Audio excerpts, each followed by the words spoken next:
Assalamualaikum. Welcome to my channel Learning with Zargul. In this video, I tell you about parts of computer and their functions. As our body is made up of different parts, a computer is also made up of different parts. Let's study each part in detail. Monitor. A monitor looks like a TV screen. You can see cartoons, films, words, numbers, and sentences on a monitor. It is also called a visual display unit (VDU). System unit. System unit controls all the functions of a computer. It also stores lot of information for you. Keyboard.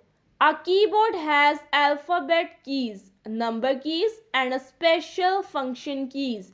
When you press the key, the same letter character is seen on the monitor. Mouse. A mouse is a pointing device. It has a long wire attached to the system unit. It has two buttons and a scroll wheel. Mouse controls the movement of arrow on the screen.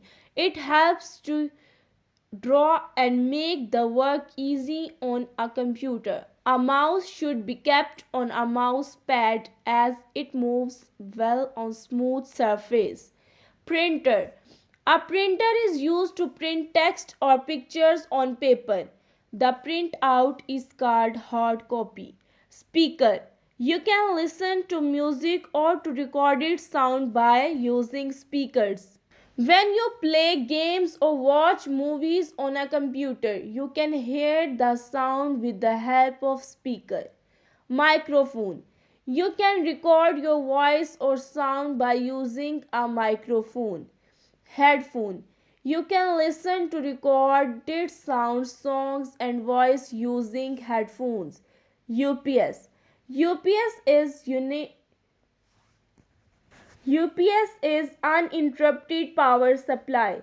A UPS keeps the computer working for some time when the electricity goes off. CD-ROM and DVDs. A system unit has a CD drive to put your CD. You can store the information on your CD with the help of CD writer. Similarly, you can put your DVD in a DVD drive. Now learn all the parts of computer carefully. Like and subscribe to my channel. Thank you.